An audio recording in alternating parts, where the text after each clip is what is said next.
Welcome 8th grade. What a lovely Friday night for me. Trying to get all ready for next week so everybody can have everything on Sunday evening. Hopefully we don't have as many incompletes as we had last week. I will hopefully have everything updated by Monday or Tuesday. Probability. I don't know what the probability of that is, but hoping it'll happen. Alright, write each fraction in simplest form. So we reduce that down. We can see that, 4 goes into both 16 and 20, so we divide by 4 and we get 4, divide by 4 and we get 5, 4 over 5. We have that there. We see both of these, 12 will go into that, 12 will go into that, it reduces to 1/3. 8/64, 8 will go into both, we have 1/8. 39 over 195, 13 actually goes into both of them, I only know because I cheated. And you'll get 39 goes into both of them. I guess I didn't cheat well enough. All right. So, the problem of the day, we've solved. We want to learn to find the probability of an event by using the definition of probability.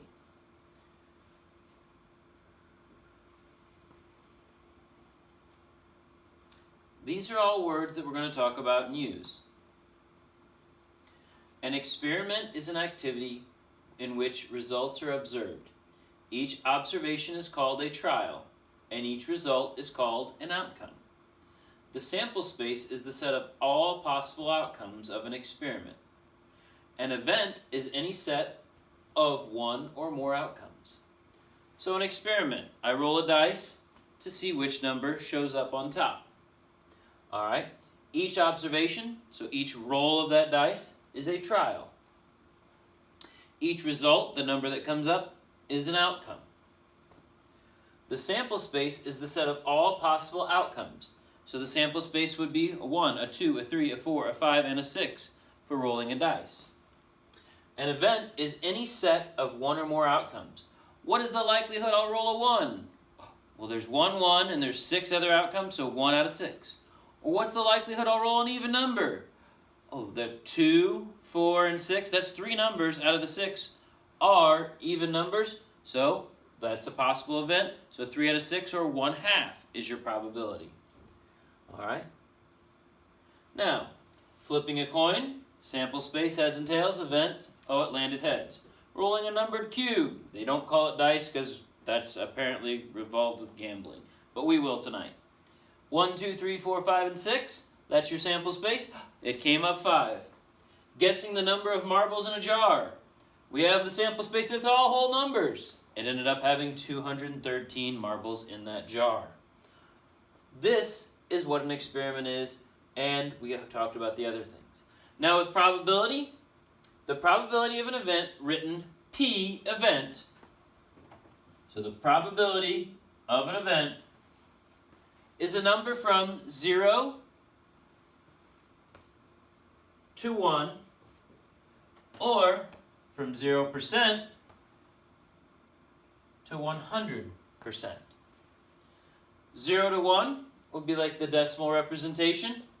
0% to 100%, would be another way to represent that decimal. Or there's also the fractions. 1 over 4, which is 0.25, which is 25%. All of those are the same thing. 1/2, 0.5, 50%. 3/4, 0.75, 75%. It always happens? It never happens. So something that never happens. When I let go of the pencil, it goes up and sticks into the ceiling. If I'm just letting go with no force. Never happens. It always happens that it drops down. If I flip a coin, half the time it'll land heads, half the time it'll land tails. Half the time. Then with these quarters, we can think of other events that might happen, that would happen 25% or 75% of the time, but they're somewhere between never and half the time, or half the time and always happening. The probabilities of all the outcomes in the sample spaces add up to 1. All right? So, with a coin, if I flip the coin, the probability of it coming heads is 50%. So, tails is 50%. They add up to be 100%. Or if I think about it as 0.5, 0.5, and 0.5 add up to equal 1. The outcomes, possible outcomes, will always add up to be 1 or 100%, which are the same thing. The complement of an event is all of the outcomes not in the event. The sum, sorry about the extra E, of the probabilities of an event and its complement is 1. Given the probability for each outcome, the basketball team has a 70% chance of winning. So their percent chance of winning is 70%. Since in basketball you cannot end in a tie, you have overtime until one person wins and one person loses, what is that probability of loss? The probability of loss is 30%.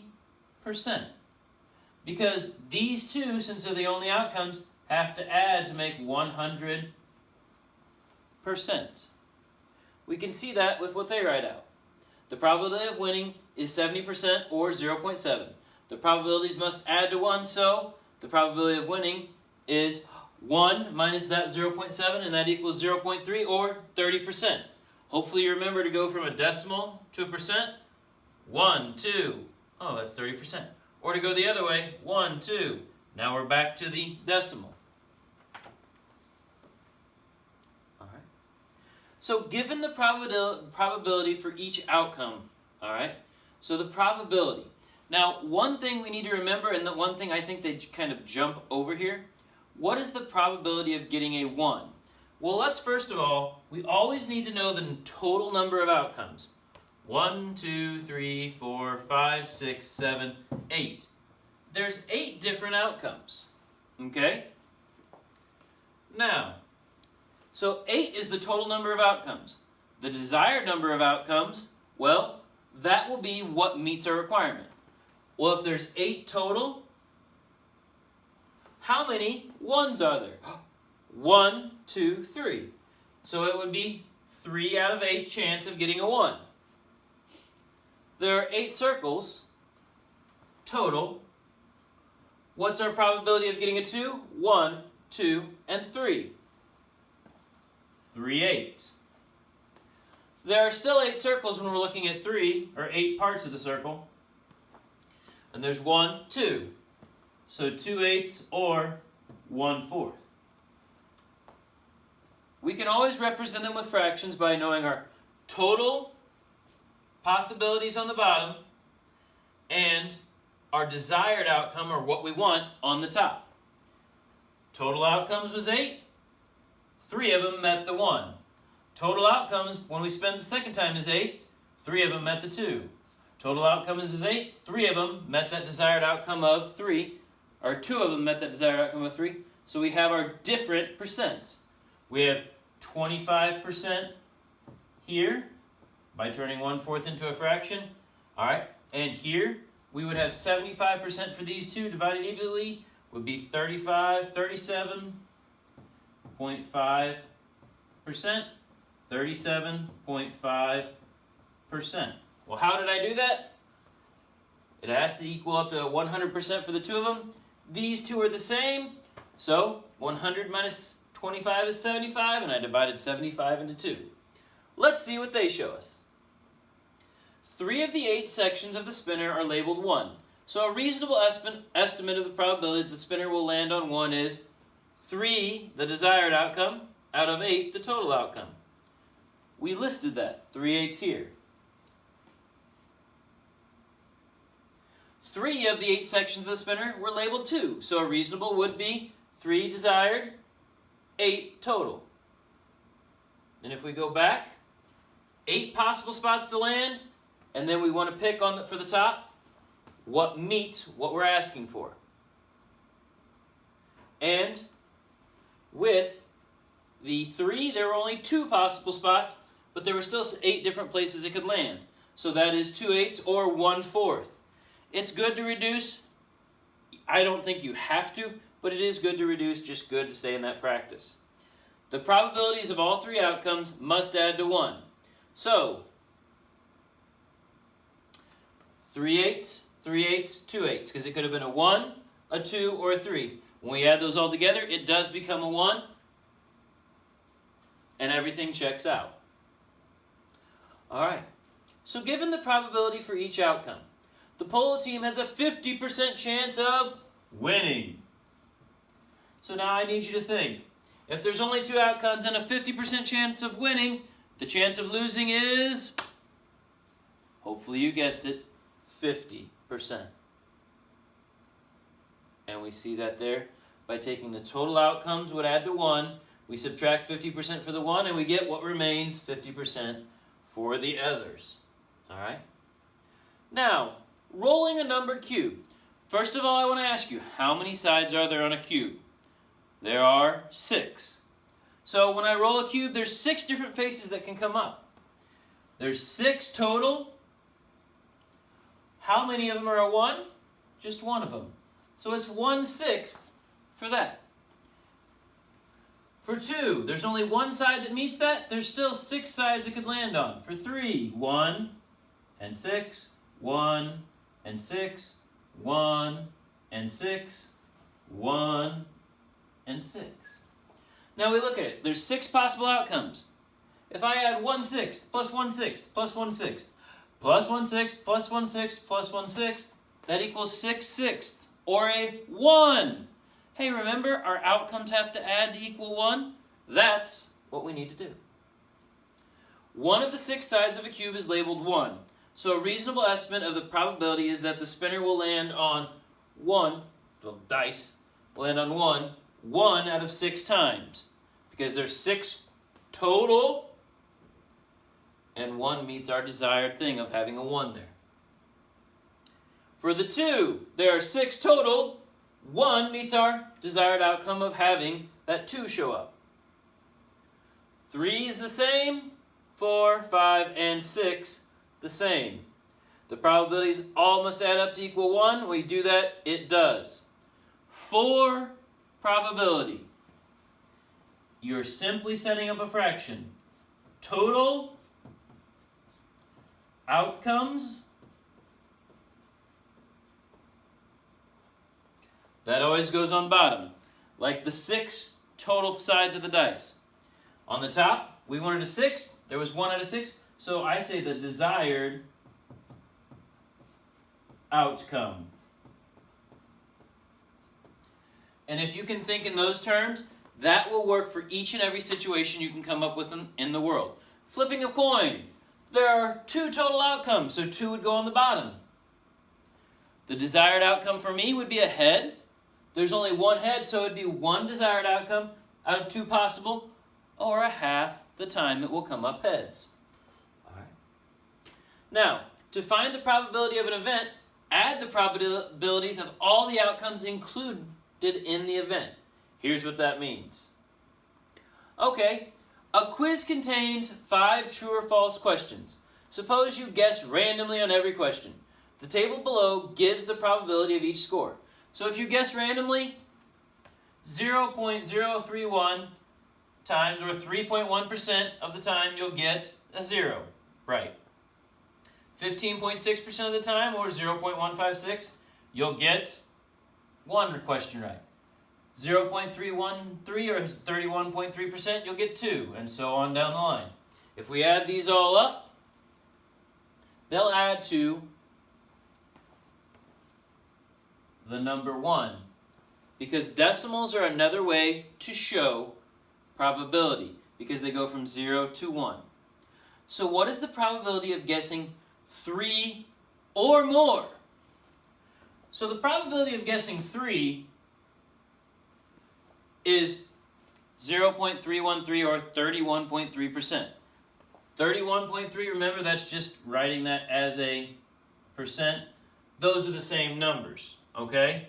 This and this are the same numbers. But they want 3 or more. So what's the chance of getting 3 correct, or 4 correct, or 5 correct? If you do any of those, you meet what they want. So we have to think. The chance of doing that includes all 3 of these groups. So to figure that out, we simply add the 3 numbers together. So 0.313, don't forget to line the decimals up, 0.516, and 0.031.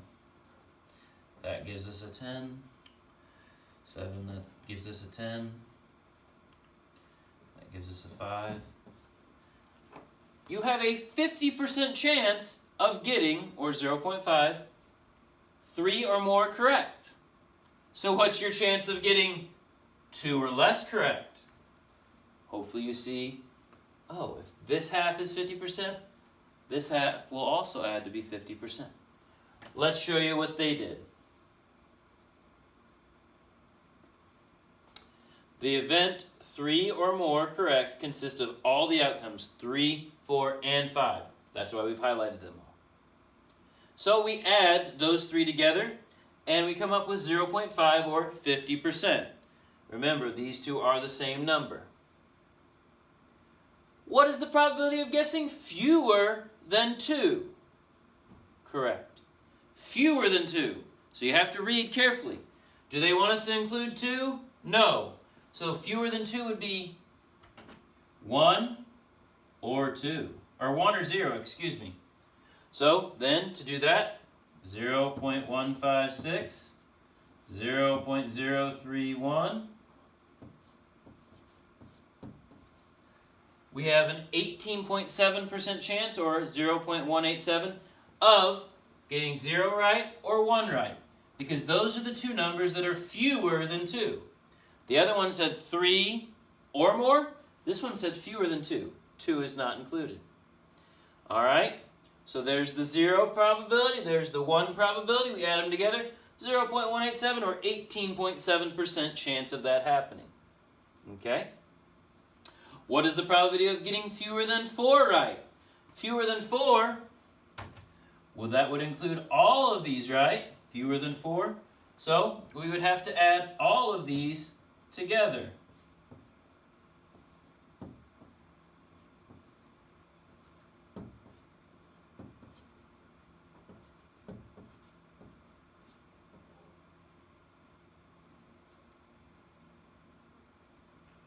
Three, 6, 12, 13, 3, 8, 11.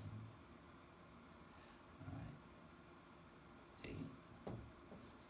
0.813 or 81.3%. That's a very high likelihood that you'll land somewhere in this range. All right. So let's see what they do. We took all those possibilities that meet the requirement of what they said and added them together. 4 and 5. All right. So they did something a little bit different. Can you see what they did? We added 4 numbers together and got 0.183. All right.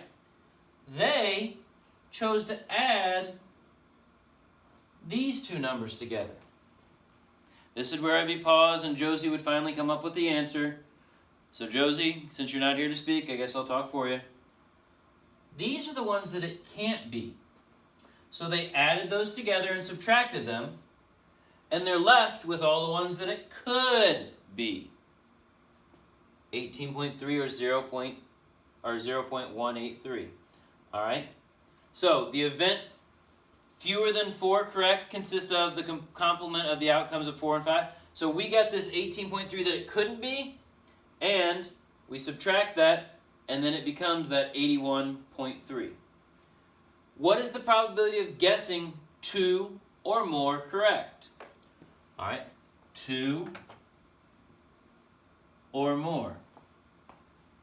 We're going to add those all together, all right, and we get 0.813, just like we did on the other end, all right? I understand that last slide did have an error in it. My apologies. All right. So what is the probability of guessing 3 fewer than 3 answers correct?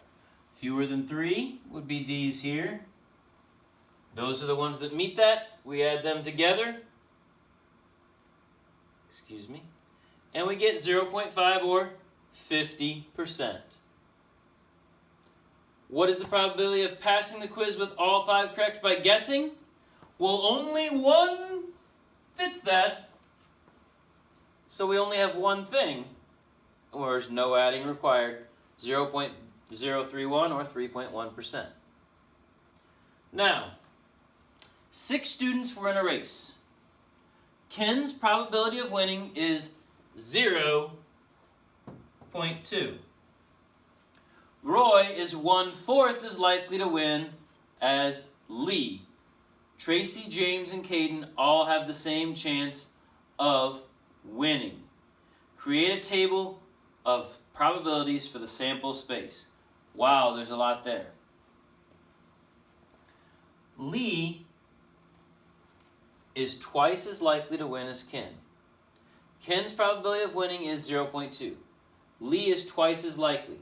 So this is, and let me write it again, Ken. He's got a 0.2 or a 20% chance. Lee is twice as likely to win as Ken. So if Ken is 0.2, Lee is going to be 0.4. I multiply that by 2 and we get, 0.4. He's twice as likely to win as Ken. Roy is 1/4 as likely to win as Lee.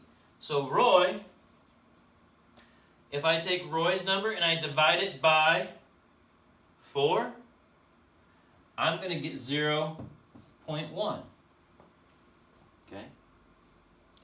Tracy, James, and Kadeem all have the same chance of winning. Tracy, James, and Kadeem, we're going to put him as Ka. Well, if we add these together, we get 0.6, 0.7. That means there's 0.3 left for these three. And they all have the same likelihood. So we divide that into 3 parts. And each of them then has that possibility. All right? There's your likelihoods. Lee's a big favorite. Ken has the better probability than all the rest. These 4 are evenly matched. All right? Let's show you how they go through that. Understand the problem. All right? The answer will be a table of probabilities adding up to be 1. Ken is 0.2. Lee is twice as likely as Ken's probability. There's your 0.4, 0.2. Roy is 1/4 as likely as Lee. So 1/4, Lee's was 0.4. 0.4 times 1/4 is 0.1. Tracy, James, and Kadeem are all equal. So let's make a plan. If we add all these together, they equal 1. We have these, these. All right? So they're going to throw algebra at you. So when they do that, we add all the like terms together and all the like terms together. We get 3p because 1p plus 1p plus 1p is 3p. These 3 numbers added together, 0.7 plus 3p equals 1. Now we've got our algebra problem. We do our subtracting to get this p all by itself. Okay, inverse operations. Now we do division. And p equals 0.1. So they each have that 0.2, 0.4, 0.1, and then all those are equal at 0.1. All right, we're going to look back. They all add up to 1. It is a good check. Now, 4 students are in the spelling bee. Fred's probability of winning the spelling bee? 0.6, or 60%. Willa's chances are 1/3 of Fred's. So 1/3, or we divide that by 3, that would be 0.2 for winning the spelling bee. Betty's and Barry's chances are the same. Betty, Barry. Those are the same. I know they all have to add up to equal 1. So I see that I have 0.6, 0.8. There's 0.2 left, so I know that each one of these is 0.1. I didn't write out all the fancy math. I'll let them do that on the next slide. We want to add all to 1. Fred is that. 1/3 is there's the 0.2. Those are equal. So we write out an equation. Fred plus Willa plus Betty plus Barry. Fred at the 0.6, Willa at the 0.2, p plus p. We add the like terms. Now we're ready with our equation up here. Inverse operation, subtract 0.8. 2p equals 0.2. So we divide by the 2, we get 0.1, and they have that likelihood right there. We'll check one more time, looking back. When we add them all together, it equals 1, and we're good to go. Hopefully that first step of probability is not too hard. Remember, total outcomes on bottom over possible outcomes on top when you're doing a fraction, and any fraction can be turned into a decimal and or a percent.